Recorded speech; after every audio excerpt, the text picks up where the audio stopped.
নমস্কার। গল্পের তরীতে সকল শ্রোতা বন্ধুদের স্বাগত জানাই। গল্পের তরীতে আজ আপনাদের শোনাব শ্রদ্ধেয় লেখক বিভূতিভূষণ বন্দ্যোপাধ্যায়ের লেখা গল্প নদীর ধারে বাড়ি। শ্যামলীদের বাসা পীতাম্বর লেনে, ২ নম্বর পীতাম্বর চৌধুরী লেন। সেকেলে পুরানো বাড়ি, দোতলার ৬টি ঘরে ৬টি পরিবারের বাস। কলকাতায় ২টি বেলা সমানে ঝগড়া চলে জল তোলা নিয়ে। শ্যামলী ওর মধ্যে একটু দেখতে ভালো, বয়স ৩০-এর সামান্য ওপরে, ২-১ বছর ওপরে। ৪ সন্তানের মা, ২টি মেয়ে ২টি ছেলে। বেলা ১০টা বাজে। শ্যামলীর স্বামী খেতে বসেছে। শ্যামলী ডালের বাটিতে হাত ডুবিয়ে সামনে বসে আছে। শ্যামলী বললে, ফিরবে কখন? শ্যামলীর স্বামীর নাম যদুনাথ ভট্টাচার্য। যদুনাথ একটা সওদাগরি আপিসে ৭০ টাকা মাইনে চাকুরি করে। যুদ্ধের বাজারে এতে চলে না। খাওয়া দাওয়ার অসীম কষ্ট। ছেলেমেয়েগুলো দুধ খেতে পায় না। ২টি শুকনো মুড়ি চিবোয় স্কুল থেকে এসে। যদুনাথ বললে, ফিরতে ৭টার পরে। আর একটা বাড়ি দেখো, বুঝলে? সে তো বুঝলাম, বাড়ি মিলছে কই? খুঁজতে কি কম করছি? এই বাড়িতে আর টেকা যায় না। কালও ঝগড়া হয়েছিল। কবে না হয়, বিশ্বাস গিন্নির সঙ্গে মতির মার ঝগড়া কালও খুব। অভয়ার সঙ্গে রামবাবুর বইয়ের ঝগড়া। জল তোলা নিয়ে? তা আবার কি নিয়ে? সে তো রোজকার ঘটনা লেগেই আছে। রোজ রোজ এই ইতরমি আর ভালো লাগে না, অসহ্য হয়ে উঠেছে। যদুনাথ চলে গেল। শ্যামলীর ছেলেমেয়েরা খেয়ে দিয়ে স্কুলে চলে গিয়েছিল।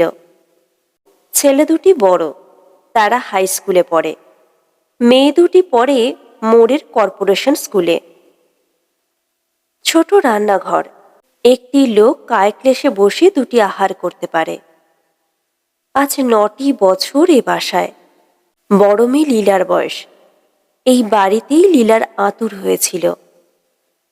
রান্নাঘরের সামনে খোলা ড্রেনে তরকারির খোসা, ফ্যান, শাকের ডাঁটা, চিংড়ি মাছের খোসা জমে দুর্গন্ধ বার হচ্ছে। এই দুর্গন্ধ আর এই কুশ্রী দৃশ্য আজ ৯ বছর ধরে সহ্য করতে করতে নাক অসাড় হয়ে গিয়েছে। এখন আর দুর্গন্ধকে দুর্গন্ধ বলে মনে হয় না। বীণা ওপরের তলার মনোরঞ্জন বাবুর মেয়ে। সে শ্যামলীকে ভালোবাসে। কাছ ঘেঁষে দাঁড়িয়ে বললে, কাকিমা, কি রাঁধলে? মুসুরির ডাল আর চচ্চড়ি। মা জানেননি কাকাবাবু? না, ২ টাকা চিংড়ি মাছের সের। মাছ আর কি কেনবার জো আছে? উনি গিয়ে ফিরে এলেন। এবার রেশনের চালে কাঁকর খুব কম কাকিমা। আপনারা রেশন আনেননি? বুধবার আসবে রেশন, এখনো আনা হয়নি। তোমার কাকা যেতে সময় পাননি। বিকেলে কলে জল আসতেই ওপরের ভাড়াটে গিন্নিরা বড় এক এক বালতি ঘড়া বসিয়ে দিলেন কলের মুখে। একজন একটা তুলে নিয়ে যায় তো আর একজন একটা বসায়। এই জন্য চৌবাচ্চায় মোটে কয়েক ইঞ্চির বেশি জল জমতে পারে না। গা ধোবার কি কষ্ট বিকেলে! এই গুমোট গরমে জলে স্নান করতে পারলে কি আনন্দই পাওয়া যেত। কিন্তু তা তো হওয়ার জন্যেই এক একজন ছোবড়া আর সাবান নিয়ে নামবে ওপর থেকে। আধ ঘন্টা ধরে থাকবে। প্রথমে নামবে অভয়া, তারপরে নামবে মতির দিদি। এরা দুজনেই ভীষণ ঝগড়াটে। যতক্ষণ তারা কলতলায় গা ধোবে ততক্ষণ কলে ১ ঘটি জল কারণ নেবার জো নেই। তাহলেই বাঁধবে ধুমধুমার ঝগড়া। অভয়া বাঙাল দেশের মেয়ে, বেশ সুন্দরী ও স্বাস্থ্যবতী। শ্যামলীকে ডেকে বললে, ও দিদি, কি হচ্ছে? কুটনো করছি ভাই। কি কুটনো? ঝিঙে আর ঢেঁড়স। আলু তো 12 আনা সের উঠেছে। আমাদের সাধ্যিতে কুলোলে তো কিনবো। রেশন এসেছে? না ভাই, বুধবারে আসবে। আমায় আধ পোয়া চিনি দিতে পারবে দিদি, তোমাদের রেশন থেকে? আসুক আগে, দেখবো এখন। এদের মধ্যে সবাই সমান অবস্থার মানুষ। কেরানির বউ। পরস্পরের সঙ্গে ঝগড়া দ্বন্দ্ব করে এদের দিন কাটে। পান থেকে চুন খসলেই আর নিস্তার নেই। বিশ্বাসকে নি দলের মোড়ল, ওপরের ভাড়াটেদের সর্দার। তিনি সকলের হয়ে ঝগড়া করতে এগিয়ে আসেন। তার সর্দারিতে ওপরের মেয়েরা কোমর বাঁধে। তাদের মধ্যে একজন হচ্ছে এই অভয়া। দেখতে সুন্দরী হলে কি হবে, যেমনি স্বার্থপর তেমনি কুটিল মন। এই যে বললে চিনি দিতে হবে, না বললে আর রক্ষে আছে? কোন কালে এক বাটি নুন ধার দিয়েছিল, সেই ঘটনার উল্লেখ করে খোঁটা দিয়ে বলবে বরিশালের টানে।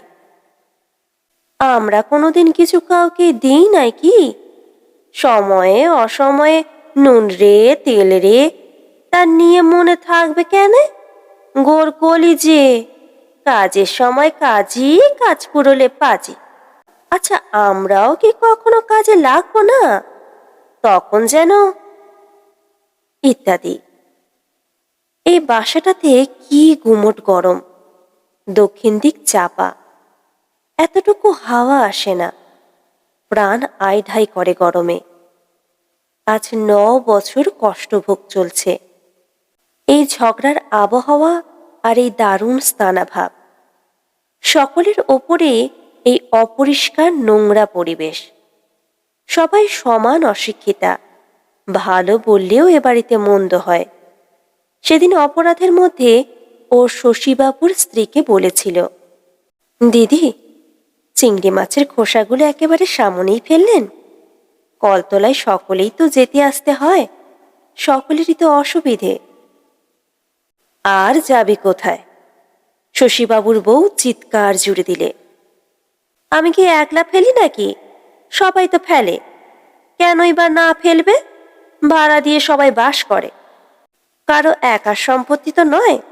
সবারই সুবিধে এখানে দেখতে হবে। যদি তাতে অসুবিধে হয়, তবে গরিবের ভাড়াটেদের সঙ্গে বাস করা কেন? তাহলে দোতলা বাড়ি আলাদা ভাড়া নিয়ে বালিগঞ্জে গিয়ে বাস করলেই তো হয়, ইত্যাদি। শ্যামলীও চুপ করে থাকবার মেয়ে নয়। সে বললে, দিদি, কি পাগলের মতো বকছেন? আপনি চিংড়ি মাছের খোসা ফেলবেন, তাতে কেউ বারণ করছে না। তবে আমারই রান্নাঘরের সামনে কেন ফেলবেন? কেন কেন আমি তা ফেলতে দেব?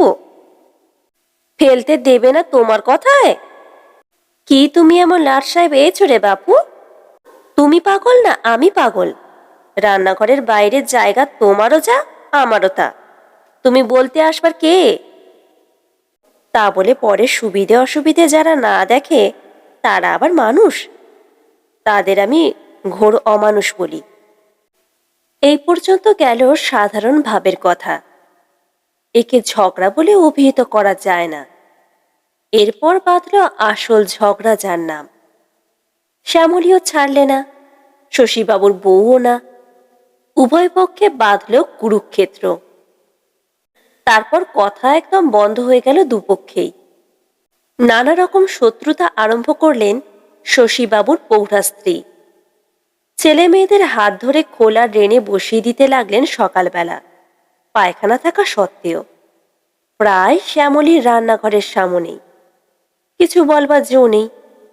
ওই আর এক গোলমাল। একটিমাত্র পায়খানা নিচে, মেয়ে পুরুষ তাতে যাবে। কে নোংরা করেই রাখে মাঝে মাঝে। ভোরে অন্ধকার থাকতে যদি ঘুম ভাঙে, তবে কল পায়খানা ব্যবহার করা যাবে সেদিন, নয়তো বেলা 11টা। পুরুষরা সবাই আপিসে বেরিয়ে গেলে। চৌবাচ্চায় তখন 2 ইঞ্চি মাত্র জল থাকে কোনোদিন, কোনোদিন তারও কম। শ্যামলীর দম বন্ধ হয়ে আসে। এমন কি কোনো বাসা পাওয়া যায় না যাতে অন্তত মেয়েদের একটা আলাদা নাইবার জায়গা আছে। আষাঢ় মাসের প্রথম। ফেরিওয়ালা গলির মধ্যে হাঁকছে, চায় ল্যাংড়া আম, ল্যাংড়া আম। বৃষ্টি এখনো নামেনি এবার। জ্যৈষ্ঠ মাসের গরম প্রায় সমানভাবেই চলছে। মতির ছোট বোন এসে বললে, 10 পালা তেল ধার দেবেন কাকিমা? শ্যামলী বললে, হবে না, তেল নেই। 8 পলাও হবে না? কিছু নেই। মেয়েটা চলে গেল। শ্যামলী তেল দেবে কি? ওদের কোনো আক্কেল নেই। শ্যামলী কি সাধে বিরক্ত হয়েছে? উনি খারাপ কলের তেল খেতে পারেন না বলে 1 নম্বর কানপুর কিনে আনেন ওর আপিসের রেশন বেচে। সে কি ঝাঁঝলা তেল। মতিরা এক কৌশল ধরেছে কি, 20 পলা সেই ভালো তেল হপ্তায় ধার নেবে আর শোধ দেবে 5 সেকেশের কলের তেল দিয়ে। উনি বলেন ও তেল খেলে বেরি বেরি হয়। শ্যামলীদের ফি হপ্তায় 20 পলা তেল অপব্যয়ে যায়। ওরা চালাক আছে। একবার নেবে 10 পালা, তারপর আর একদিন এসে 10 পালা একসঙ্গে নেবে না। একেবারে যেন মৌরসি পাট্টা করে বসেছে। দেব না তেল। রোজ রোজ ও চালাকি খাটবে না আমার কাছে, দেখি কি হয়। কিন্তু মতির মায়ের কৌশল অন্যরকম। সে এতটুকু চটল না। আবার একবার বাটি হাতে এসে হাজির স্বয়ং মতির মা। ও শ্যামলী, দে দেখি ভাই একটু তেল। তেল নেই দিদি। দিতেই হবে, মাছ ভাজা হচ্ছে না। 5 পলা তেল দে। যা আছে আমারই কুলোবে না দিদি। দেখি তোর তেলের বোতল, দে ভাই আমায় 5 পলা। অগত্যা শ্যামলী উঠে গিয়ে তেল দেয়। ও আবার পরের কাঁদুনি মিনতি বেশিক্ষণ সহ্য করতে পারে না। ঠকছে তো দেখাই যাচ্ছে, ঠকুক, লোকে তাতে খুশি হয় হোক। কিন্তু এই সামান্য ব্যাপার নিয়ে দোতলার ভাড়াটেদের মধ্যে মহা ঘোটমঙ্গলের সৃষ্টি হলো। মতির মা গিয়ে 7খানা করে লাগিয়েছে তাদের কাছে। তেল থাকতেও দিচ্ছিল না। বোতল দেখতে চাইলো, তাই তো দিলে। এমন ছোট নজর তো কখনো করতে পারিনি আমরা।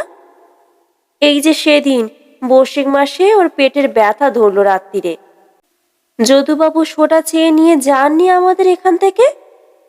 দিইনি আমরা। লোকের কাছে হাত পেতে যেমন ধার নিতে হয় তেমনি দিতেও হয়, তবে লোকে মানুষ বলে। তার পরের দিন আর কলতলায় যাওয়া যায় না।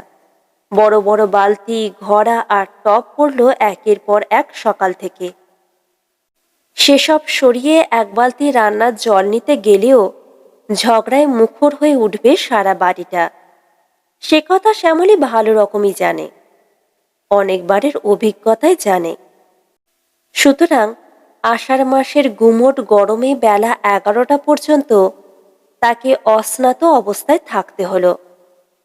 11টার পর কলের জল কখন চলে গেল। যখন সে নাইতে গেল তখন চৌবাচ্চায় ইঞ্চি চারেক মাত্র জল। কাকের মুখ থেকে তার মধ্যে পড়েছে ভাত। এই সময় একদিন যদুবাবু এসে বললেন, ওগো শোনো, একটা সন্ধান পেয়েছি। রানাঘাট থেকে নেমে যেতে হয় প্রায় 11 মাইল উত্তরে, বল্লভপুর বলে পাড়াগা। সেখানে কলকাতার এক বড় লোকের জমিদারি কাছারি ছিল, বিক্রি করে ফেলেছে। মাঝে মাঝে যেত বলে কাছারি বাড়ির সংলগ্ন দোতলা বাড়ি তৈরি করেছিল। ওপরে নিচে 5খানা ঘর, বারান্দা, রান্নাঘর, নাইবার ঘর সব আছে। 10 বিঘে জমির ওপর কাছারি বাড়ি, তাতে আম কাঁঠালের গাছ, কলা গাছ আছে। বাড়ির সেই জমির নিচ দিয়ে একটা ছোট নদী বয়ে যাচ্ছে, তাতে জমিদার বাঁধানো ঘাটলা করে দিয়েছেন। বাড়ির মেয়েরা যখন গিয়ে থাকতো তাদের নাইবার সুবিধার জন্যে। সব শুদ্ধ 3000 3500 টাকা হলে বাড়িটা পাওয়া যায়, জমি শুদ্ধ কিনবো। প্রভিডেন্ট ফান্ডের টাকা যদি সব তুলে নিই। অত কমে হবে? পাড়া গা, কে সেখানে খদ্দের হচ্ছে? যতদূর শুনলাম চাষা গা, গায়েও অত টাকা দিয়ে কেনবার লোক নেই। টাকা দেবে কোথা থেকে? প্রভিডেন্ট ফান্ডের টাকা সব তুলে নি। তোমার গয়না কিছু দাও, আর ইন্স্যুরেন্স কোম্পানির কাছ থেকে কিছু ধার করি। আমার কাছেও সামান্য কিছু আছে। শ্যামলীর মন নেচে উঠল। কতদিন সে পাড়াগাঁয়ের মুখ দেখেনি। বাপের বাড়ি ছিল হুগলি জেলার তারকেশ্বর লাইনের দাসপুর গ্রামে। সে বংশে বাতি দিতে কেউ নেই। জ্ঞাতি কাকারা পর্যন্ত উঠে এসে কলকাতায় বাস করছেন। ঘোর ম্যালেরিয়া, চলে না সেখানে থাকা। যদি এ সম্ভব হয়, ভগবান কি এত দয়া করবেন? তা কি আর কপালে সম্ভব হবে? শ্যামলী বললে, কিন্তু তুমি কোথায় থাকবে? কেন, সেখানে। আপিস? চাকুরি ছেড়ে দেব, একঘেয়ে হয়ে গিয়েছে জীবন, আর ভালো লাগে না। স্বাস্থ্য যেতে বসেছে, একটু সাহস করে দেখি যা আছে কপালে। ওখানে জায়গা জমি নিয়ে চাষবাস করব। ছেলে দুটোর লেখাপড়া?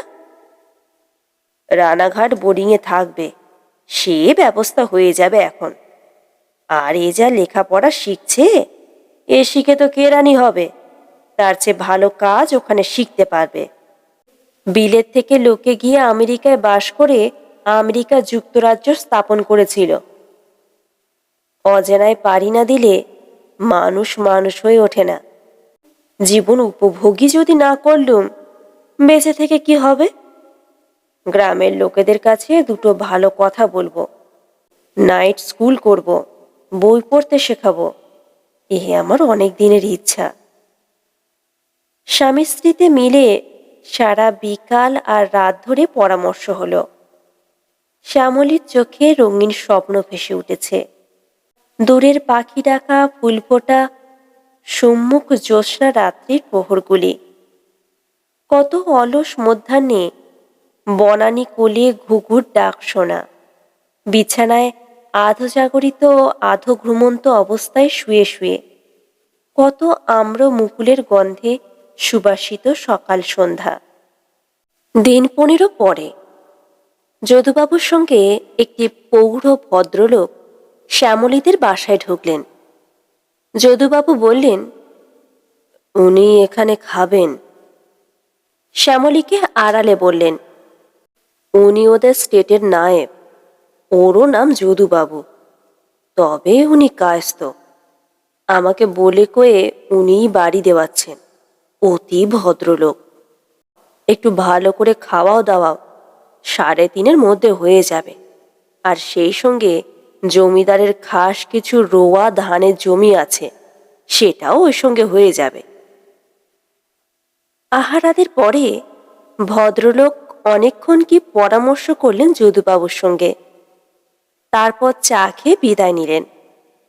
এর 3 দিন পরে শ্যামলীকে যদুবাবু বললেন, বাড়ি রেজিস্ট্রি করা হয়ে গিয়েছে। আষাঢ় মাসের শেষের দিকে জিনিসপত্র গুছিয়ে শ্যামলীরা তাদের নতুন কেনা বাড়িতে বাস করতে চলল। কলকাতার বাসা একেবারে উঠিয়ে দিলে না। কিছু কিছু জিনিসপত্র ঘরে রেখে চাবি বন্ধ করে গেল। রানাঘাট থেকে ট্রেন বদলে ওরা বেলা 10টার সময় বনগা লাইনের গাগনাপুর স্টেশনে নামল। আগে থেকে বন্দোবস্ত করার ফলে বল্লভপুর গ্রামের একখানা গরুর গাড়ি স্টেশনে উপস্থিত ছিল। মাঠ ও বন জঙ্গলের মধ্যে দিয়ে এ গ্রাম ও গ্রাম পেরিয়ে চলল গাড়ি। বেলা প্রায় 3টের সময় সামনের একটা ঝাংড়া বটগাছ দেখিয়ে গাড়োয়ান বললে, ওই বুদিপুরের বনবিবিতলা দেখা যাচ্ছে, ওর পরেই বল্লভপুর। শ্যামলীর বুক দুলে উঠল। কি জানি কেমন হবে এত আশা সুখে কেনা বাড়িটা, কেমন হবে সেখানকার জীবনযাত্রা। জানাকে ফেলে অজানাকে তো আঁকড়ানো হলো চোখ বুজে। এখন সেই অজানার প্রকৃতি কি সেটা এক্ষুনি তো বোঝা যাবে, আর একটু পরেই। কি গিয়ে দেখব যে সেখানে, কি জানি, সর্বস্ব খুইয়ে তার বিনিময়ে কেনা। ক্রমে আরও আধ ঘন্টা কেটে গেল। বেলা বেশ পড়ে এসেছে। এমন সময় গারওয়ান বললে, এই যে বাবু, বাড়ির সামনে এসে গিয়েছে গাড়ি, নামুন মা ঠাকুরন এবার। দুরু দুরু বক্ষে শ্যামলী নামল সকলের আগে। যদুবাবু বললেন, না দেখে বাড়ি কেনা, এতগুলো টাকা, বলতে গেলে সর্বস্ব খুইয়ে এই দূর গায়ে বাড়ি কেনা। তুমি আগে নেমে বাড়িতে ঢোকো, মেয়েরা ঘরের লক্ষ্মী, তুমি আগে ঢোকো।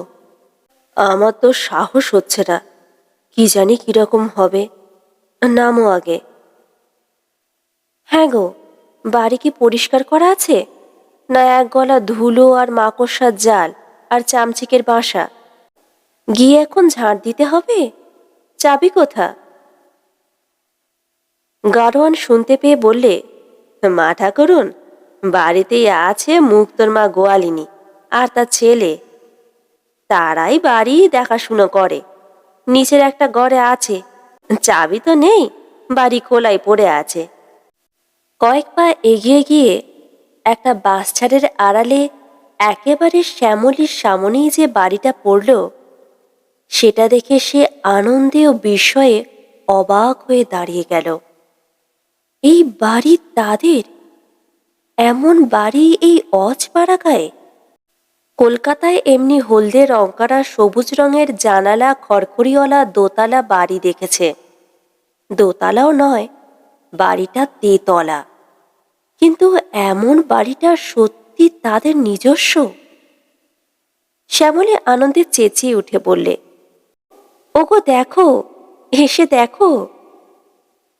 পরক্ষণেই ওর লজ্জা হলো।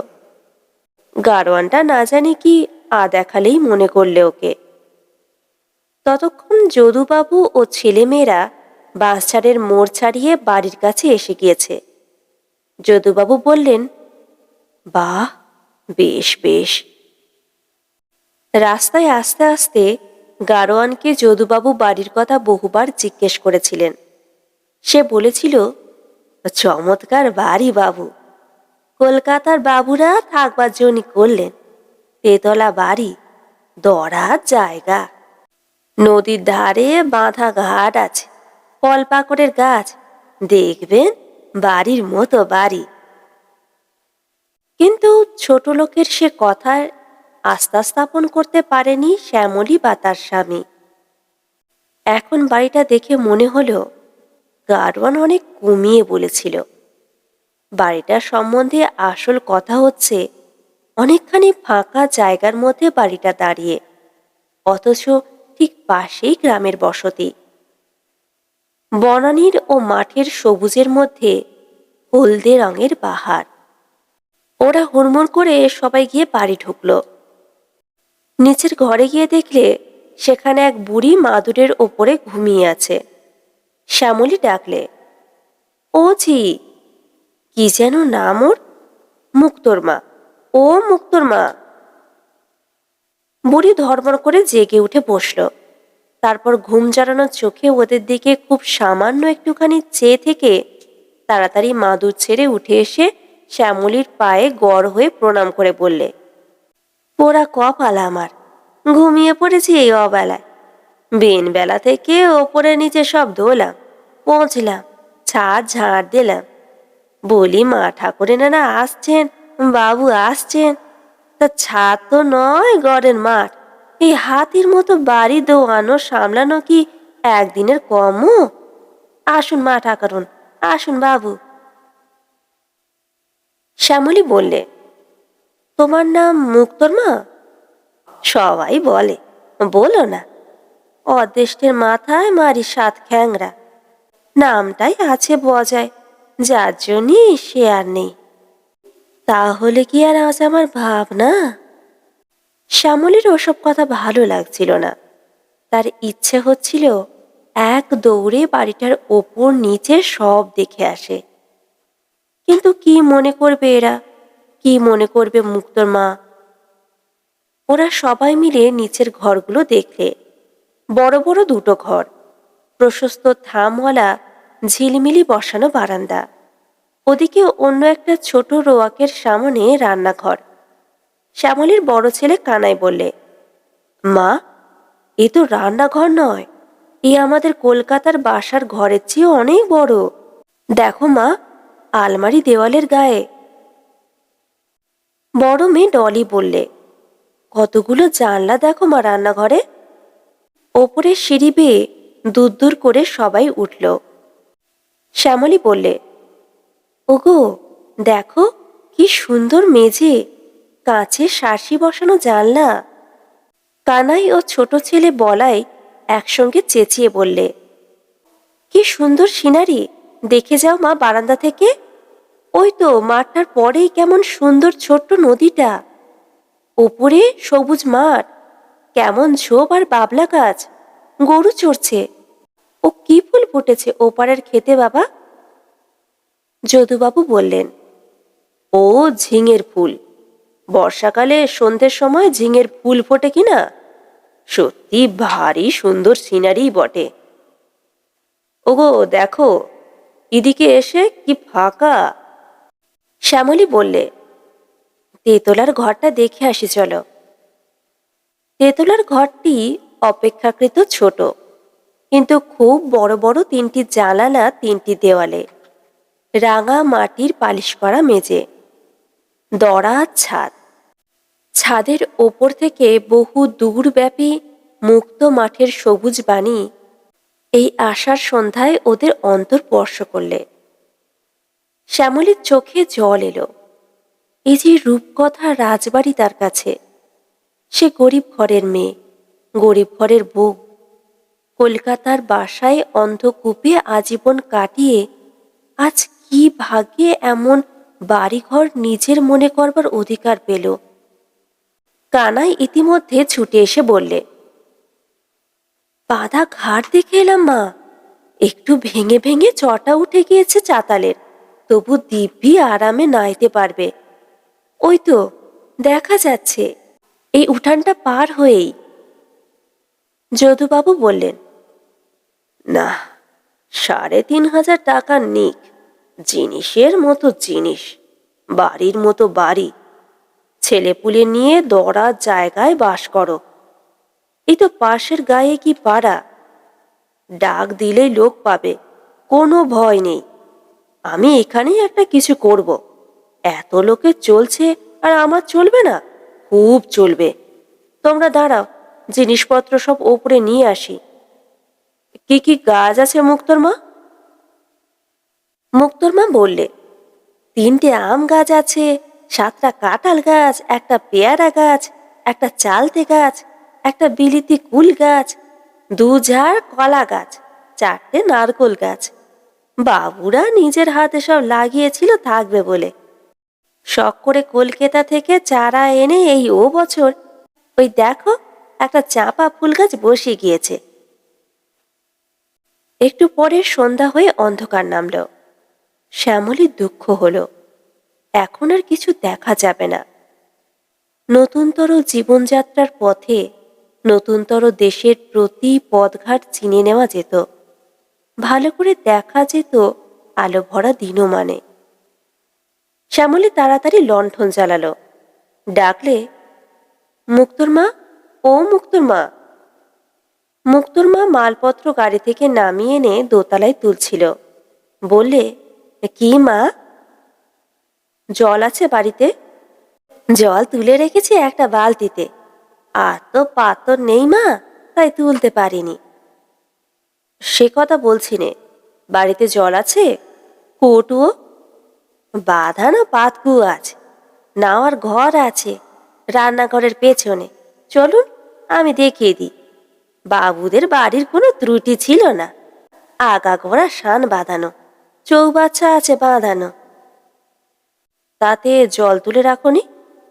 নাইবেন যদি তবে পাতকুয়োর জলে কেন মা, দিব্যি বাঁধানো নদীর ঘাট, অসাগর জল নদীতে, এখন জোয়ার এসেছে, সব পেটেগুলো ডুবে গিয়েছে।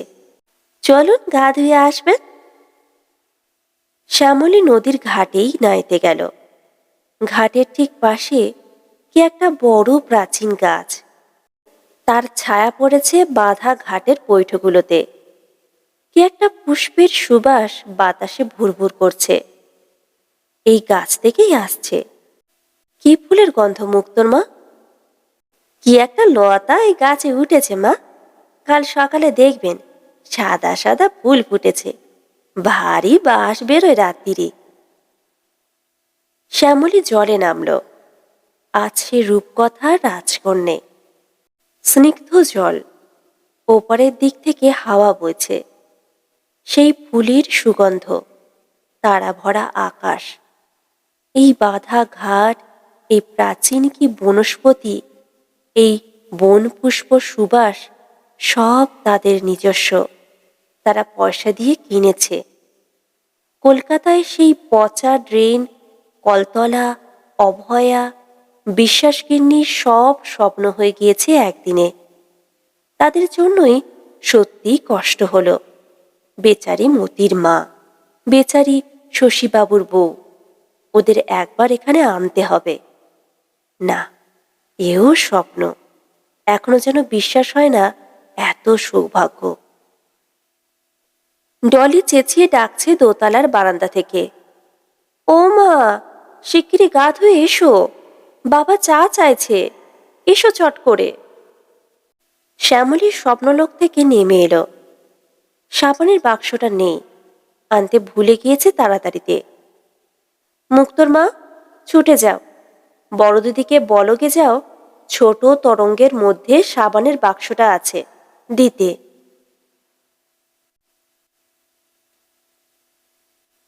গল্পটি এই পর্যন্ত সমাপ্ত হলো। আপনারা শুনছিলেন বিভূতিভূষণ বন্দ্যোপাধ্যায়ের লেখা গল্প নদীর ধারে বাড়ি। গল্পটি কেমন লাগলো কমেন্টে অবশ্যই জানাবেন। গল্প পাঠ যদি ভালো লেগে থাকে তাহলে অবশ্যই চ্যানেলটি সাবস্ক্রাইব করে নেবেন। ধন্যবাদ।